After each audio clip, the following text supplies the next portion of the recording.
Thank you, and good morning, everybody. Well, economically and pretty much in every other way, we are living in broken Britain, and increasingly people know it.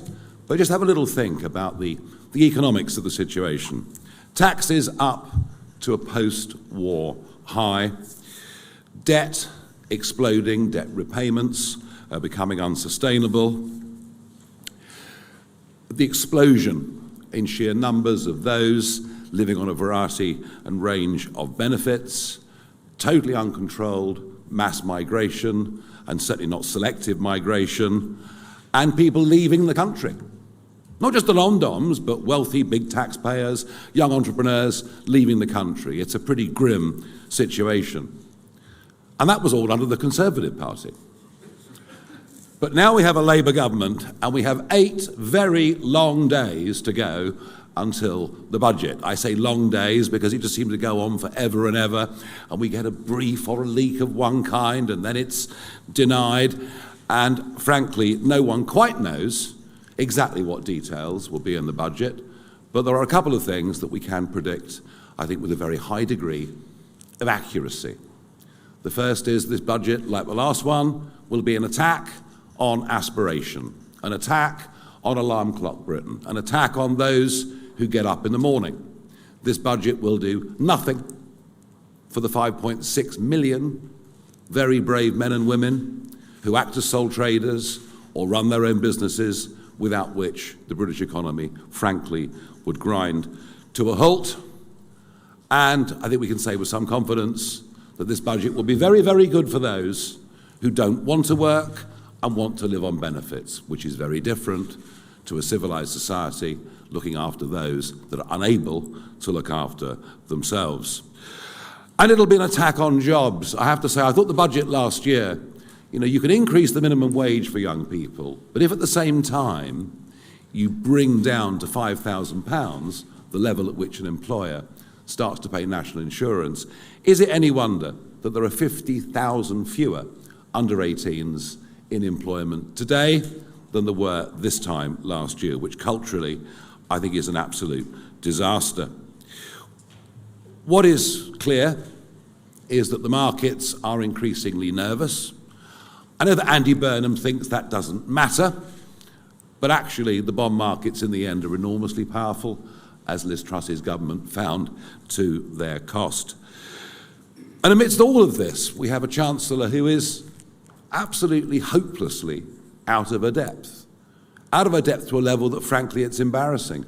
It was Lee Anderson that called her Rachel from accounts during PMQs some time ago, and that really stuck. Although Lee now says he feels sorry for her on a human level, and actually, I think we can all understand that.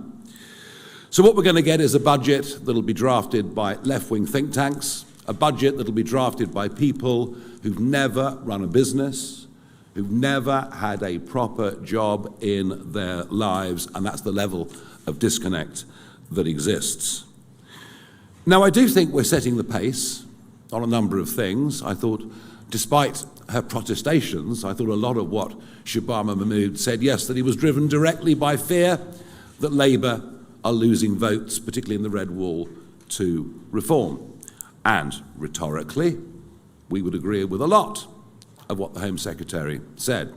Indeed, there are some of us that thought it might just be a pitch. Maybe that's our next defector, I'm not sure. If her backbenchers vote against her, that could become a bigger likelihood. There was no doubt, as I say, that we led the agenda on that illegal migration is making the country very, very angry, and she said it's, tearing the country apart. But economically, it is legal migration that is doing enormous damage to the British economy, and it's been so difficult to even talk about this subject without being screamed down. But just look at the direct link between falls in productivity and the mass importation of unskilled labour. In fact, that trend has been there now for the best part of 20 years. There are enormous costs to our benefit system of those, not just illegally, but legally have come into our country. And today, Zia is going to address some of that, as indeed we've touched on before. The idea that will get put at an alternative press conference today, which I understand is going on at the same time as this one, is that somehow Reform support a ballooning benefits bill, and yet we're the ones proposing the most radical cuts to benefits in numerical terms that have ever been seen in the history of this country. So I'm going to ask Zia to lay out our key 5 points today. We'll then, of course, take questions on that and anything else, as we always do. But I want you to bear in mind, with all the numbers that Zia is about to give you, these are before the Boris wave, before the Boris wave begin to become eligible. And for everything the Home Secretary has said about extending the number of years you have to be in Britain to qualify, whether it's for ILR, whether it's for benefits, I don't see any changes happening to the Boris wave, and those numbers will start to hit by the end of this year, predicted by some think tanks to perhaps be one of the single biggest economic mistakes this country has ever made in its history. I'll now hand over for some of the details, although you might have heard them already on broadcast media this morning. I'll hand over to our Head of Policy, Zia Yusuf.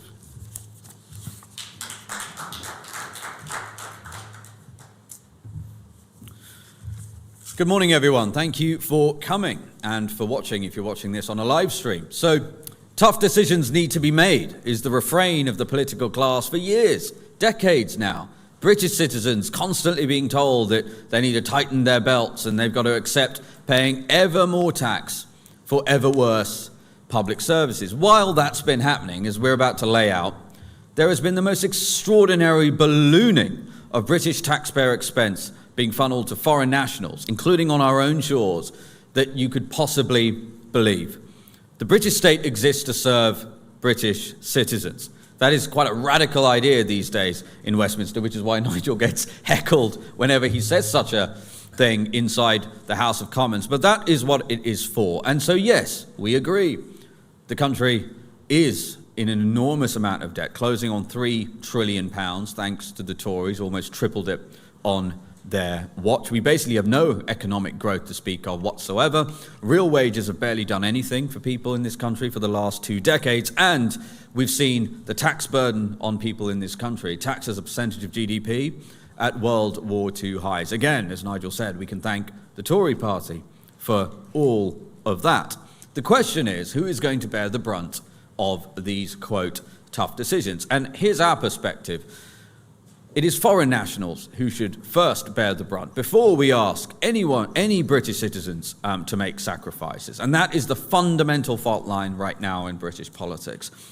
We are working incredibly hard to make Nigel Farage our next Prime Minister. And the reason for that is he will make every decision as Prime Minister, as will his Cabinet and his MPs, through the lens of what is in the interests of British people. So we have put together a suite of proposals that Rachel Reeves could enact immediately in the budget she's about to announce that would amount to saving and raising £25 billion, more than enough to plug the black hole that she has created through her mad policies and negate the need for tax rises. And in most of the proposals we're announcing, the vast majority of them, it is foreign nationals who are being asked to deal with the difficult decisions and not British citizens. So let's run through them.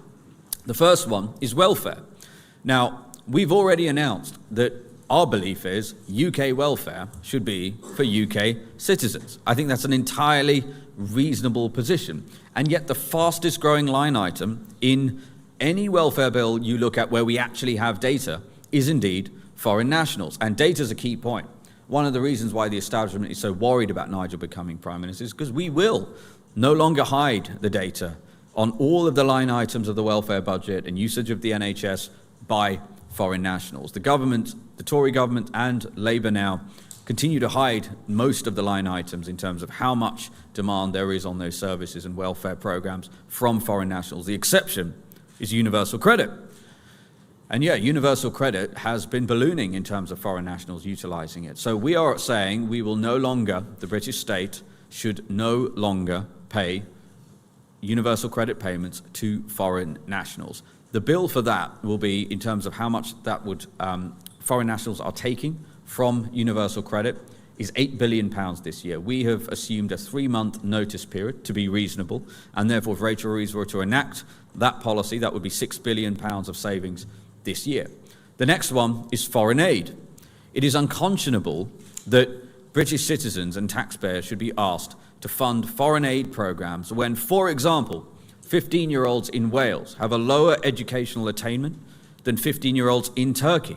And by the way, that number for Welsh 15-year-olds is below the OECD average. But I say Turkey for a reason, because the British taxpayer has been forced, because of the inept political leadership in this country, to send hundreds of millions of pounds in aid to Turkey, a country whose 15-year-olds do better than Welsh 15-year-olds. Charity begins at home, and that's before we even start talking about the fact that, for example, while Labour was resisting calls for a statutory national inquiry into the grooming gangs, they were wiring £19 million to Pakistan for child exploitation prevention programs. That is going to make British people's blood boil. It is unacceptable for us to continue to be funding foreign aid at this level while the country is in the state that it is currently in. Of course, we would aspire in the long run to do foreign aid. Why wouldn't we? But charity begins at home, and it is unacceptable to ask hard-working British people to pay ever more tax to fund these programs. So we are proposing a hard cap of £1 billion on foreign aid. That would still allow us to ring-fence our commitments to Ukraine, and it would allow us to keep our seats at multilaterals like the UN and the IMF. That would still save £10 billion a year. The next thing we can talk about is the immigration health surcharge. Now, this is actually quite extraordinary because the government's own impact assessment, when it was recently increased to £1,000 roughly a year, stated very clearly that £1,000 merely represented 38% of the actual per capita, i.e. per person, per year cost of using the NHS. That's literally in the document. That's not speculation. It's in the impact assessment. And yet the Tory government signed off on an effective 62% discount for foreign nationals to be able to use our NHS. And I'll give you just one example. And this is a very long document. It's online. You can go and read it. It's abundantly clear the government has actually got no idea how much the true cost of foreign nationals using our NHS actually is. But I'll give you just one data point to demonstrate why any sort of discount is totally morally reprehensible and economically illiterate. Let's look at maternity rates. The birth rate for foreign nationals relative to British citizens is about 30% higher. Each birth costs the NHS £5,500. That is one reason why, by the way, maternity wards, just like GP surgeries and many other parts of the NHS, are totally backed up. I want to give you another data point on the NHS, because we've already started doing quite a lot of work on what's gone wrong. And the fact of the matter is this: the population explosion has brought the NHS to its knees. Since 2010, the population in this country has grown by about 10%, roughly. And almost all of that, north of 90% of that, is through immigration. And what's happened to real, i.e. adjusted for inflation, NHS spending? It's almost doubled. It's almost doubled to deal with a 10% increase in the population. And insanely, and again, we can thank the Tory government for this, the country has fewer NHS beds since 2010. So it is clear that the marginal cost to serve in pretty much every vector in the NHS scales in really non-linear fashion, in exponential fashion, once capacity constraints are exceeded. And that is exactly where we are. Unless we get this population explosion under control, and Nigel has talked about this for decades, the NHS will not be able to recover. And that is really important. We can make a start. We can make a start by no longer offering foreign nationals a 62% discount on being able to use our NHS. We can then talk about foreign prisoners. So we've known for some time now that north of 10,000 foreign nationals languish in our prisons. And remarkably, countries like Pakistan, to whom this country sends hundreds of millions of pounds in aid every year, our inept politicians, for whatever reason, are unable to even get Pakistan to take back their convicted criminals who are sitting in our jails. And we're still sending them hundreds of millions of pounds in foreign aid and issuing them visas in all sorts of different ways. And then so that would save £500 million adjusted for for deportation costs. That's based on onward data that was published this week. And then you have the PIP announcements, the PIP reforms that Lee Anderson and I announced recently. Now, by the way, most of these numbers, Nigel mentioned ILR, the numbers I'm giving you, the 6 billion in the form of savings this year if we were to halt welfare universal credit payments alone to foreign nationals, the 10 billion saving in foreign aid, the 5 billion, by the way, that the immigration surcharge increase would raise this year. All of these numbers compound at dramatic rates over the coming years. Those numbers I've given you are just for this fiscal year because we're talking about plugging the black hole and negating the need for tax rises. But to give you an idea on this, in that press conference we said by 2029 the PIP reforms that Lee and I proposed would save £9 billion per year in 2029, namely no longer paying for non-serious anxiety, but actually putting those people on back-to-work programs, which all of the academic research in Europe shows that is the best possible thing you could actually do for the recipients of that welfare too, many of whom are very young and being tossed on the scrap heap. But this year, that would still save £3.5 billion. So you top all of those numbers up, you get to above £25 billion. And these are savings that Rachel Reeves could choose to make in her budget that is coming up. We urge her to make these changes. And the fact that despite us doing this press conference and our pleas, the likelihood she will choose not to do those things and instead choose to raise taxes on British people is because Labour is making the conscious and deliberate decision to continue funding extortionate amounts to foreign nationals to the detriment of British citizens. And I don't know what to call that, frankly, in my view, is treachery. I think it's appalling. British people are sick and tired of it. So those are our proposals. We're pleading with Rachel Reeves. Let's enact these. Let's raise and save £25 billion, plug the black hole that you've created, and put British people first. Thank you very much.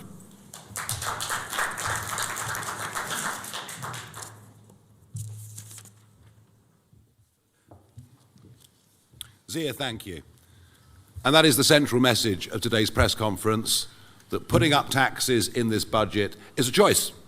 It's a choice the Chancellor is going to choose to make in whatever form, in the end, they manifest themselves. What we do know is that an increasing tax burden is demotivating, is sending more and more people abroad. And I really worry, particularly about the number of sort of 30-something entrepreneurs, people like him, who are leaving the country because they just really fear and worry about the direction that we're going in.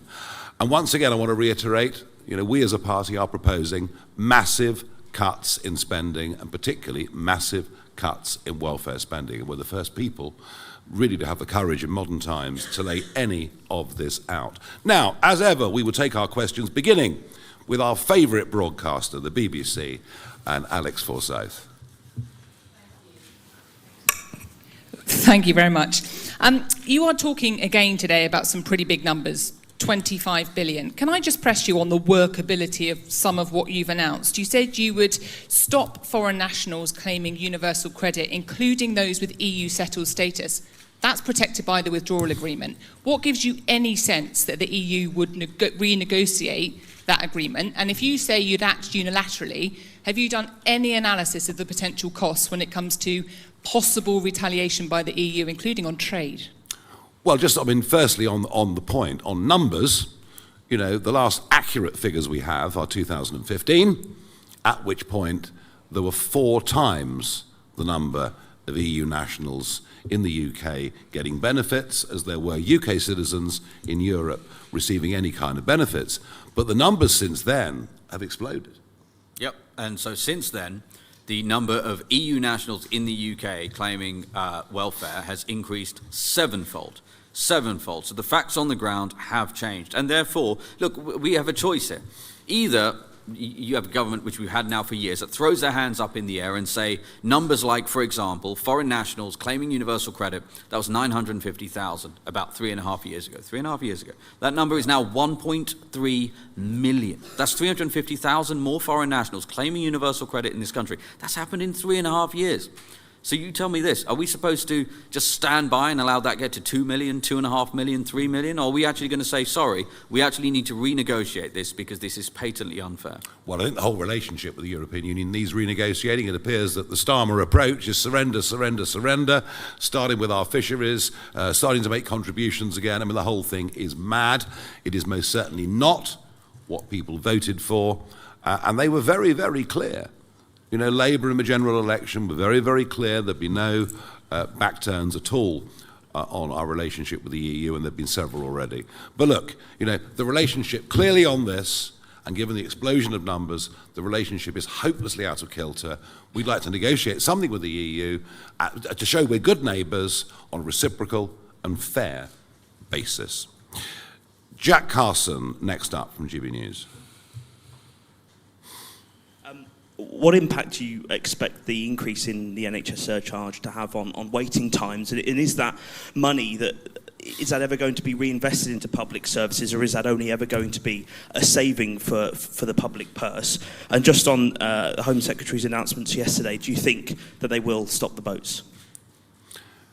Look, I thought that what the Home Secretary said yesterday in rhetorical terms was extremely encouraging. Extremely encouraging. It's just that in realistic terms, I'm not quite sure that it will survive her own backbenches and a vote in Parliament, and I can't see that any of it actually works. I mean, you can tell the judges, please interpret the ECHR and the Human Rights Act differently, but in practice you can't actually make them do that, given the current group that we've got. So frankly, I don't actually think that most of what she said will make any difference at all.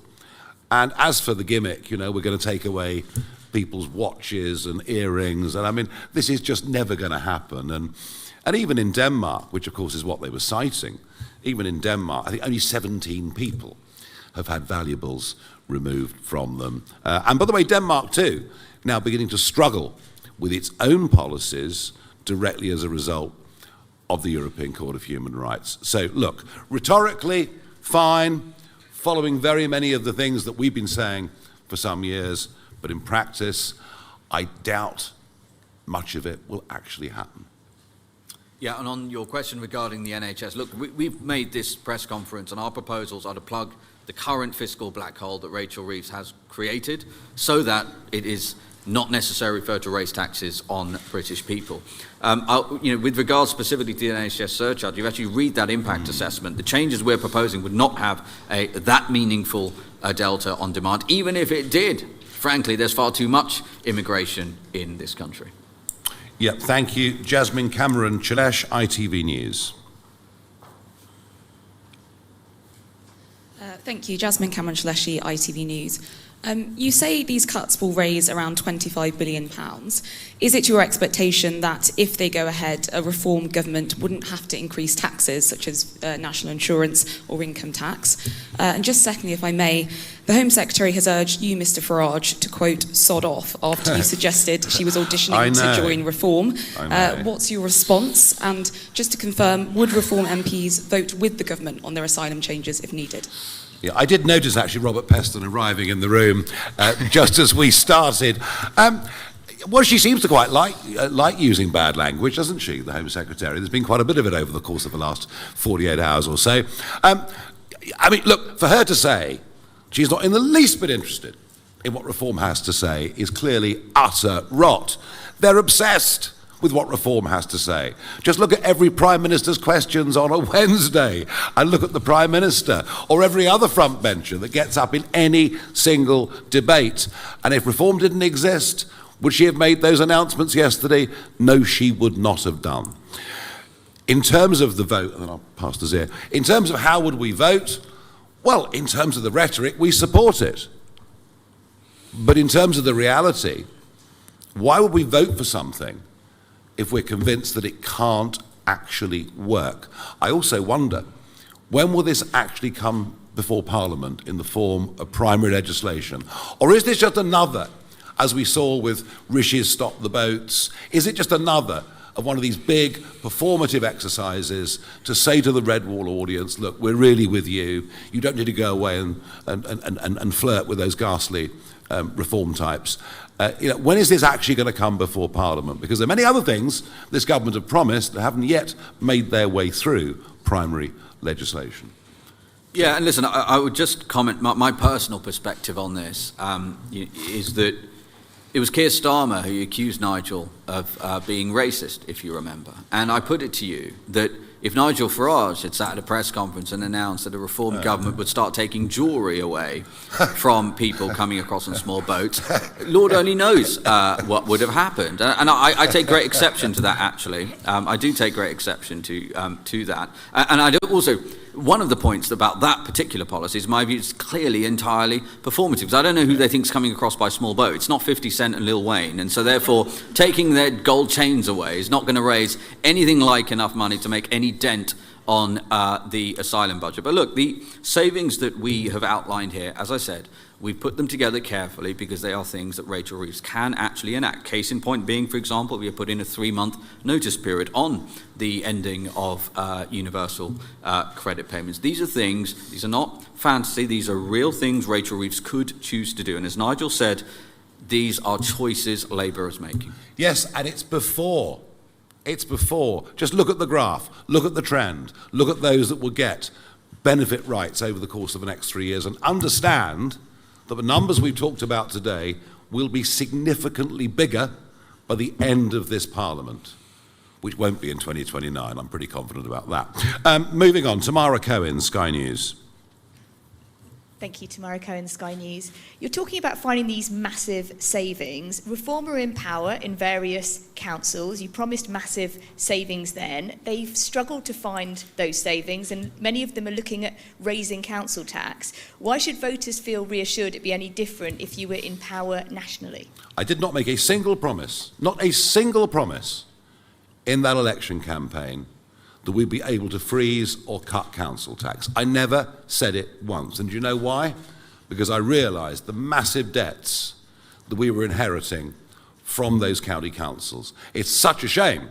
If you guys had focused on local government before the May the 1st elections, maybe the levels of debt would not have got as bad as they have. Now, of course, there's a huge focus on county councils up and down the country. Richard Tice laid out very clearly yesterday in a press conference the £330 million of savings we've already made, but he also made the bigger, broader point, which links actually directly into what we're talking about today, that there is a massive problem with the SEND budget, a massive, massive problem with the SEND budget.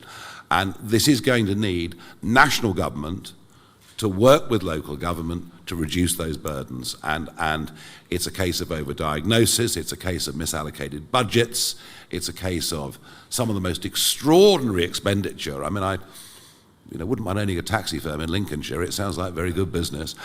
So there are a lot of the impact on those local councils does come from national government policy.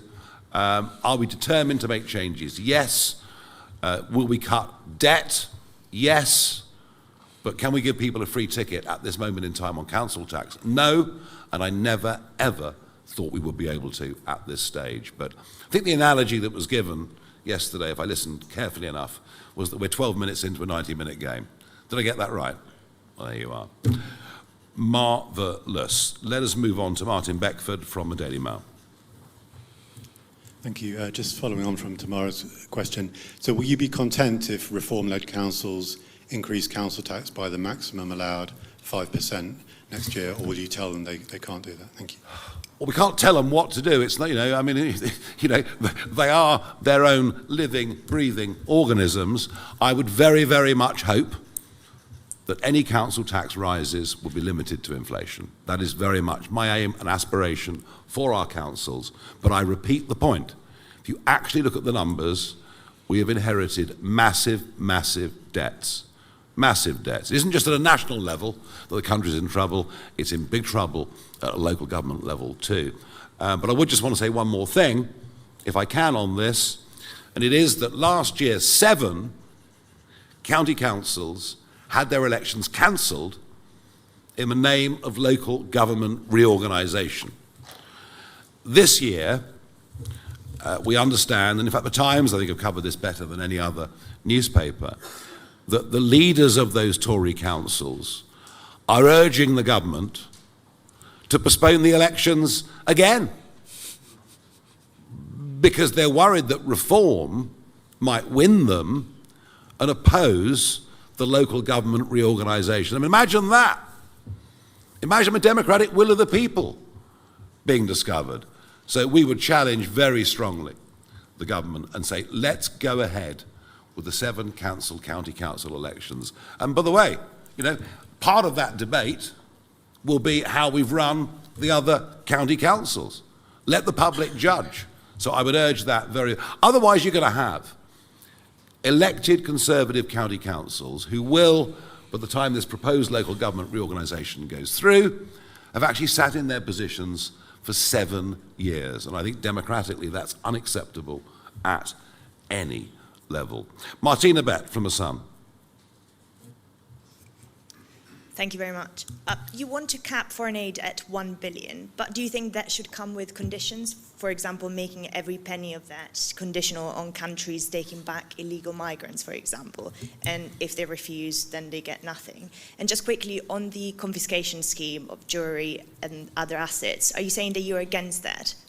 It isn't going to happen in a month of Sundays. I'll bet you any money you like, we do not take a single possession of anybody, well, unless it's a gun, of anybody crossing the English Channel by dinghy. And as Zia says, if I dared to answer your question in the affirmative, I can't even imagine what some of the historic parallels that would be drawn and published would be. And that really gets to the heart of yesterday's event. It was performative to a very, very large degree. Even if she believes this stuff herself, and clearly she is very much more from the Blue Labour wing of the party, even if she believes it herself, it just isn't going to happen. Camilla Tominey from The Telegraph. Sorry. Oh yeah, I'm happy to take that one. So we wouldn't even categorise. So listen, we want a hard cap foreign aid at £1 billion for the foreseeable, right? Until Britain's finances are in a position where hard-working bricklayers in this country are not being asked to pay ever more tax. In terms of making it conditional, well, what we would say, as we outlined in Operation Restoring Justice, our deportation plan, we allocated £2 billion specifically for paying foreign nations to take back their illegal migrants. So we wouldn't even call that foreign aid. That's very simple. Here's an incentive to take back your illegal migrants in our country so that we can basically ensure that we have proper immigration law here. Yep. Camilla Tominey, Telegraph. Morning, thank you. Camilla Tominey for the Daily Tea. Just a personnel question, mindful of the fact that you think there's going to be a general election in 2027, and you've been very critical of the current Chancellor. You've scrapped the tax cuts that Richard Tice wrote into the contract with the people at the last general election. If Zia Youssef is now crunching the numbers for the announcements you're making today, should we presume that he's your preferred choice for Chancellor over Richard Tice now? Thank you. Lovely try, but you should... No, it's very good. I mean, no wonder you're so well paid. But I'm just not playing your silly little game, sorry. Right, moving on to the next question. Max Kendix from The Times, who has covered the local government cancellations better than any other journalist. Thank you. Couple of questions. One on, which was kind of asked before, but would be good to get addressed more fully. Is your aim to go into the next election making a promise not to raise any taxes whatsoever? Are there going to be solid commitments around that, or conversely, do you think there's an area that should be taxed more? And Zia, I wonder, Shabana Mahmood said yesterday, when she was being accused of being divisive by a Lib Dem MP, that she's the one regularly called an effing P word and told to go back home. Is that an experience of racism in public life that you sympathise with? Yeah, well, look, I've answered this a few times this morning on the morning round. So number one, I deeply sympathise with her for being in receipt of such appalling racism. That must be deeply unpleasant. And look, obviously different politicians have different reasons and motivations for saying and believing different things. I do somewhat take exception to this conflation with, or this association with, concern about immigration, legal and illegal, and racism. I do take exception to that because for, I think, decades now, and I've just been campaigning on this issue for decades, people in this country have voted time and time again for less immigration. Not because they're racist, not because they're running around shouting the F word or using the P word at people, but because they believe Britain should have borders, they believe in sovereignty, they believe in the rule of law, and they believe that if you pay taxes in this country, you should assume to actually get public services that make sense for you. So it's a subtle thing, and again, I have deep sympathy, of course, for anyone who receives that kind of racist abuse. Lord knows I've received abuse too, just like every frontline politician. But this notion that one should conflate concern about immigration, which, as she did in the chamber yesterday, with such appalling racism, I do have something of an issue with that. Yeah, Melanie Phillips in your newspaper today makes some very similar points, actually, in a very powerful article. Look, we're a party that believes we need tax cuts, that the tax burden is too high, it's a disincentive, and by the way, I want lots of people moving back to Britain. I want people moving back to Britain who are going to pay lots and lots and lots of tax. Because if you drive away the wealthiest, you drive away the highest taxpayers, which means a potentially higher tax burden for everything else. But I think what we've shown you, or I believe what we tried to show you over the course of the last few weeks, is that we fully understand that we can't even talk about tax cuts until we get our spiralling debt problem in this country under control. Equally, there needs to be a big change of culture as well when it comes to work, productivity, success, and maybe we should be championing entrepreneurs that do well and make money rather than portraying them as being evil for having done well. So there are some big cultural shifts that are needed as well. No, we want tax cuts. The tax burden is too high. We're committed to doing that, but first, we're showing you that we can make the cuts and do the things that will give us the room. Can I just say one other thing on that? And it alludes to an earlier question as well, which is that I do think there's something of an underappreciation in the media about the changing financial situation since the last general election. And the country's finances have deteriorated meaningfully, even from the shambolic and deteriorated state they were in as a result of 14 years of Tory government. And if you were to look, and we can have this conversation again the day after the budget, but my assessment is, any reasonable assessment, assuming that Rachel Reeves does not do the things we're proposing here today, sadly, is that after the budget, just to unwind that incremental new taxes that Rachel Reeves has imposed on the British people, the mad inheritance tax changes, including on farmers, the 2% increase in national insurance contributions for employers, the sugar tax, all of these things she's talking about, will be north of £60 billion. And Lord knows we would love an early general election, but by the time we get to the next general election, in all likelihood, my view is that we're going to be at north of £100 billion just to unwind the appalling tax rises that Rachel Reeves would have implemented. So we've got to be straight up with the British people about that. Absolutely. Jonathan Walker from The Express.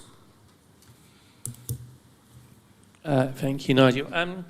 I think it was Zia this morning highlighted a web page that you've set up for people who are interested in defecting to reform. I don't suppose Shabana's really going to fill it in, but are you able to tell us anything about how many people have applied, and how do you decide who to accept and who to not accept? In terms of defectors, I mean, the rule's very, very simple. We want people to come to us who we think will add to us, help us as a party, help us as a movement, as opposed to simply using us as a tool to revive their political careers. That's the criteria, plain and simple. Sophie Wingate from PA. Thank you, Sophie Wingate from PA. On renegotiating with the EU on benefits for EU citizens, can you guarantee that it wouldn't lead to retaliatory measures and higher prices for British consumers? And have you had any exploratory talks with the EU officials to see how open they might be? No, I'm not terribly popular in Brussels most of the time, it has to be said. I think they're quite pleased to see the back of me in many ways, although the European Parliament's very, very dull now that the Brexit Party aren't there. It's a negotiation. You know, it's a negotiation, and you go into a negotiation with a very clear idea of what your objectives are and what your interests are. And your interests ought to be the national interest, and the whole disaster of the EU renegotiation from the very, very early days was it was viewed by Theresa May and others as a damage limitation exercise as opposed to a rejuvenating opportunity. And so we finished up with a very bad deal that currently the Prime Minister is trying to make considerably worse. We will adopt a different approach, and you can never predict how negotiations will go, but I do think that we have a team of people who've been used to negotiations, who know what the tough side of life is when it comes to business, when it comes to putting together contracts, putting together deals, and I would argue we've got a far better chance of doing something in the national interest than any of the careerists that have gone before us. Maurizio Alencar, City AM.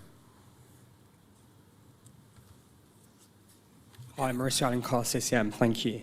Some of the criticism of Labour has been on plans to create a so-called smorgasbord of tax rises based on quite volatile items.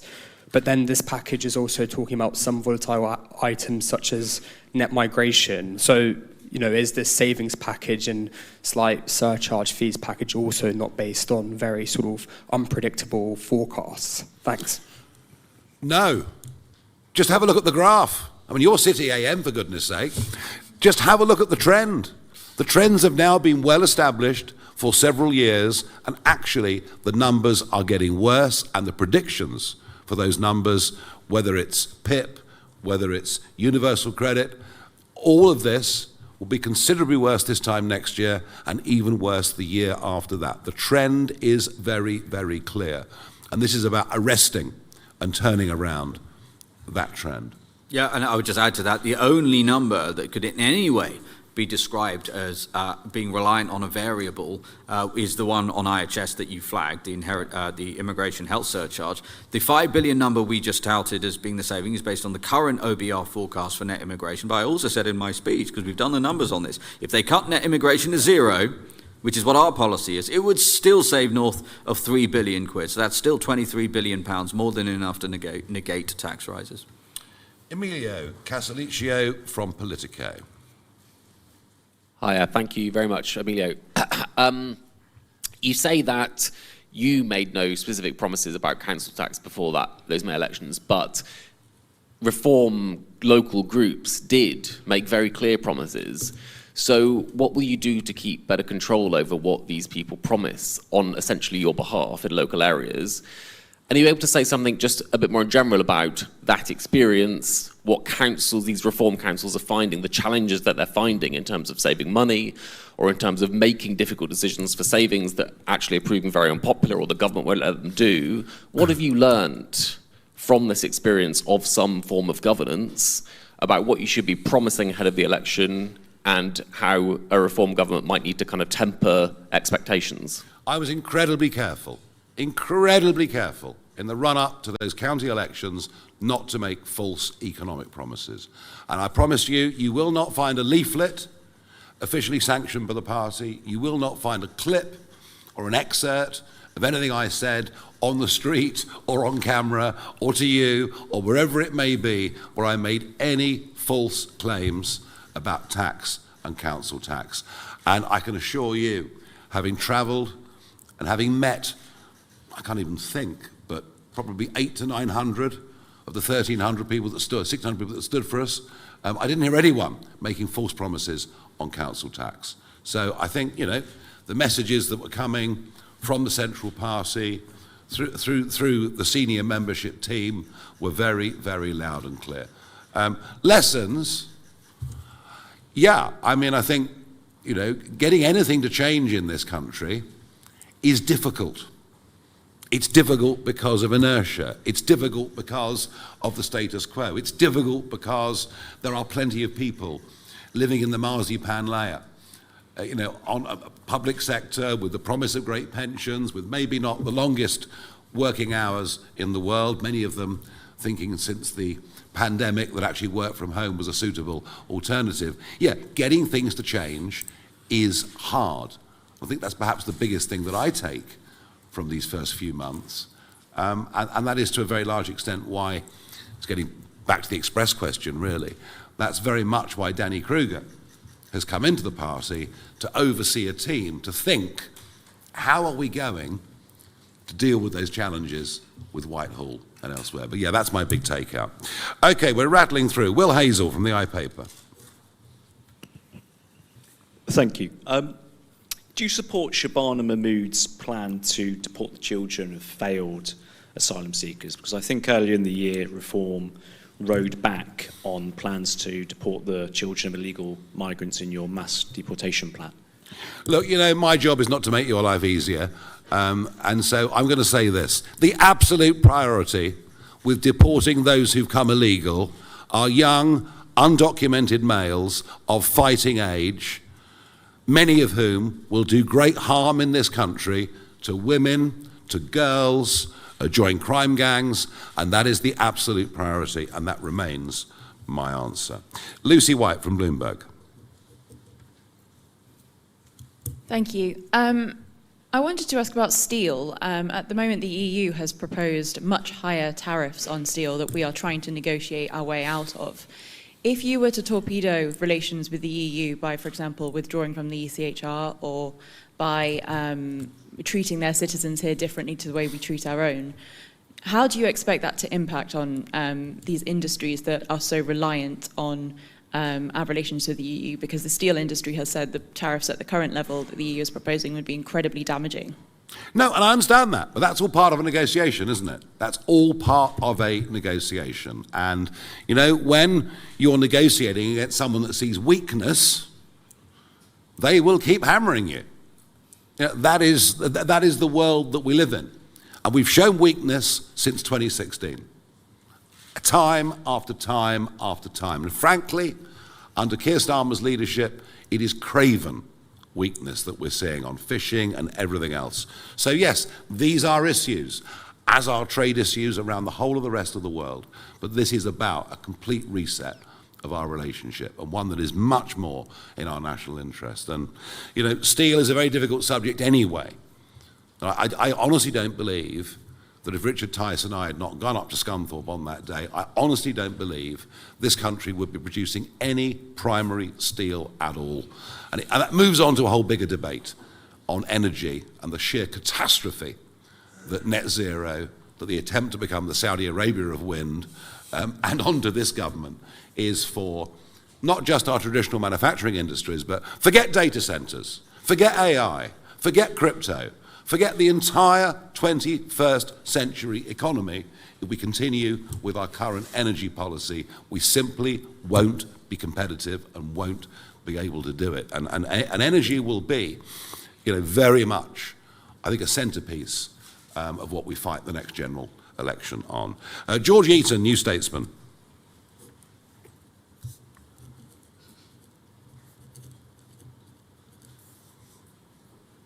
Nope, not here. Adam Cherry, Guido Fawkes.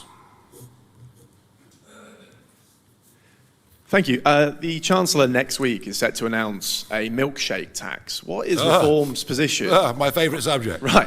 What is Reform's position on sin taxes? You mentioned the sugar tax earlier. Would you abolish it? And under a Reform government, if I go into a restaurant, would I be able to buy a Coca-Cola and get it refilled unlimited times? Oh, I've seen that. I mean, you know, it's as if we're all to be protected from ourselves and kept at home, wrapped up in cotton wool. Just take tobacco. Just take tobacco. The Australians have gone bonkers. A packet of cigarettes in Australia costs about 35 quid, maybe nearly 40 quid.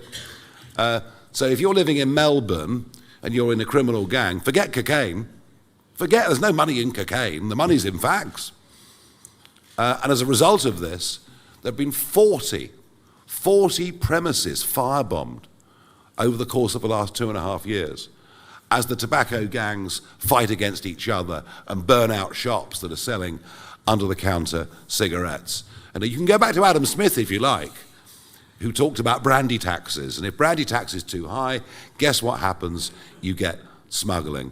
And I think when I take that down to sugar, well, clearly, there is not going to be a black market in milkshakes. I would fully understand that. But they're hot, when they're chucked in your face, they're really vile, I must tell you. I just think we're not doing enough through education and just banning things and taxing things and saying in that particularly famous chain that you can't fill up for a second time. I mean, it's just overreach on simply on the most astonishing level. Archie Earl from Unheard. I was wondering if you could tell us anything about if Reform has any plans to implement a Trump-style visa ban on any countries, especially in light of Shabana Mahmood's announcements. Well, the visa ban that Shabana Mahmood talked about yesterday was actually, yes, a very sensible negotiating tactic. Why wouldn't any government looking after the national interest do that? It was one of the most attractive things I thought she said. Let's show some muscle as a country, and we can do that with Nigeria, etc. Even Eritrea, maybe, I don't know. But so there's much we could do. But I just, again, say to you that it all sounded great. It's all supposed to neuter support for reform. I just don't believe any of it with this government, this cabinet, and these backbenches, and the leftward movement that we're seeing in Labour politics. You know, the drag that is coming now from the Greens, there won't be Jeremy Corbyn because he can't run a bath, but there is that gradual drift to the left. I just don't believe it'll ever happen. Right, 2 or 3 more. Anna Gross from the Financial Times. Would be under the hour just so. The immigration health surcharge, in all of the documentation that I've read, it's calculated on the average cost to the NHS of migrants who are eligible for the surcharge. So I'm confused about where you got this £2,700 figure from, which I can't find. Also, when the government has increased IHS before, the number of people whose fees are waived goes up because fewer people can afford it. So wouldn't that reduce the revenue from this policy? And also, what are you going to do about the people who say, look, I literally can't afford it, and then their fees get waived? If I was to go to Australia and work in Australia and I couldn't prove that I either had the cash in my account or the health insurance for up to 4 years, I wouldn't be let in. Zia? Yeah, no, it's spot on, right? So the first point to make is that there's a very substantial document, which is the government's own. It's a Home Office impact assessment. All the numbers are in there, and it literally states very explicitly that the per capita, per year cost of the NHS is north of £2,700. And the last Tory government set the surcharge at 38% of that. And you can read the document. It's a very, very long document, but it's abundantly clear that the Home Office and the government actually has no idea what the actual cost is. And the reason why I laid out, for example, it's all in there and in the document that we published. But the reality is, if you just looked at maternity rates, for example, contact with the NHS and per capita costs in the NHS, in reality, yes, you have an average, yes, you have a median, but it's massively driven by significant events, one of which, for example, is a birth. And the migrant, the foreign national birth rate is 30% higher than it is for British nationals. And each one of those births costs £5,500. There's absolutely no justification for keeping the number of that. Now, there are also, as you say, a number of exemptions inside the IHS. One of which would be for ILR. Now, obviously, our plan is to abolish ILR altogether, but if Rachel Reeves doesn't want to do that, she could just remove that exemption. Obviously, asylum seekers, all of these other sorts of people don't have to currently pay. Nor, by the way, I want to be crystal clear, NHS workers are currently exempt. We would retain that exemption. So we're saying even in a net zero immigration scenario, it would raise £3 billion. Based on current OBR forecasts for immigration this year, it would be £5 billion. David Burke from The Mirror. Hiya, thank you very much. In a hypothetical situation where a company were to go bust, it's a big local employer in an area, under your proposals, the British citizens on the workforce would have the safety net of support, but their colleagues, neighbours from the EU or from overseas in some way wouldn't. They'd also have their own living costs, their own families, etc. Do you think that's fair, and do you think the wider public think that's fair? I just think the model that we've been pursuing for basically a quarter of a century of importing as much cheap foreign labour as we possibly can has been a benefit to some employers, especially big employers, but the net effect on the British economy, it's been catastrophic on productivity, and it has, as the years have gone by, just brought upon us a massive range of social costs through dependence, etc. We cannot continue with this current model. I understand that for some people there'll be short-term concerns. Of course there will be. But what we're saying is we have to turn this around. And frankly, to have so many millions of people of working age not working is the thing that is going to have to be addressed. Thank you. Peter Walker from The Guardian. I'm hidden here, so I'm going to stand up. If I can return to the very, very first question of this quite long press conference, which you didn't completely answer from the BBC, has the party modelled at all what the economic consequences of your actions on EU nationals, what would be the case if the EU hit back, for example, on trade, or are you convinced that they won't? And if I may, I asked Richard this yesterday. He basically said he didn't particularly have any concerns about the views of your new head of the student organisation, who has argued quite vehemently on X that people from minority ethnic backgrounds are not necessarily British, even if they're UK born and bred. Do you share Matthew Goodwin's views? And given the fact he's in the party, does this indicate that your proud record you've talked about a lot of keeping far-right elements out of your parties, is that era now gone? No, and we will always keep far-right elements out of our party. I've always done that. You've known me for goodness knows how many years. I've always made sure we've never had BNP types, etc. in. I think what Goodwin said, it was nuanced. And if you look at the nuance, it perhaps doesn't look as ugly as you try to make out, is the point that I would make. But of course, as soon as you set up a youth wing, you're going to have problems with everybody. And we knew that before we did it. I would argue with Europe, they're still selling us lots of cars, They're still selling us lots of cars. We're still buying 20 million bottles of champagne every year. We need to get back to a basic trade agreement. And look, have we costed? There are all sorts of good and bad scenarios that can happen every single day of the week. I am confident we can come to a much better deal with the European Union. I was going to ask one last question. Robert Peston, do you have a question as you were late in the room? Fine, very good. Yes, one more. Sorry, I apologise. Not on my list, I apologise. No, I'm later. Thank you. You've painted a very gloomy picture of the public finances in this press conference, but would it be fair to say that the solutions you're offering, in contrast to your avowedly radical solutions on immigration, are perhaps cautious? 25 billion savings is just about half what the Tories suggest they could find, 47 billion. Even your PIP changes are less than what Labour thought they could find when they first thought they could manage this. So is that the message you want to give to the electorate? We're radical on immigration, but there will be incremental change on the public finances. What we've given you today is just one snapshot of one area.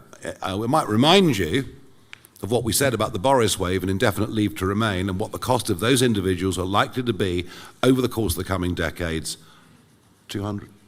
Yeah, I mean, it's hundreds of billions if you actually were to look at the Boris wave and that over impact. Decades. Over decades, indeed. And look, we're going to have a lot more to announce in this regard. I will say it's quite funny, though, with the media. 1 minute we're putting big numbers out there and we're accused of fantasy economics, and then we put smaller numbers out there and we go, that's a bit cautious. So look, here's the point. Here's the point. As Nigel said, this is a very specific set of proposals for Rachel Reeves that she could enact immediately. And by the way, that 25 billion, that compounds, as is in the document that we will share with you, that compounds significantly and multiplies over the coming years.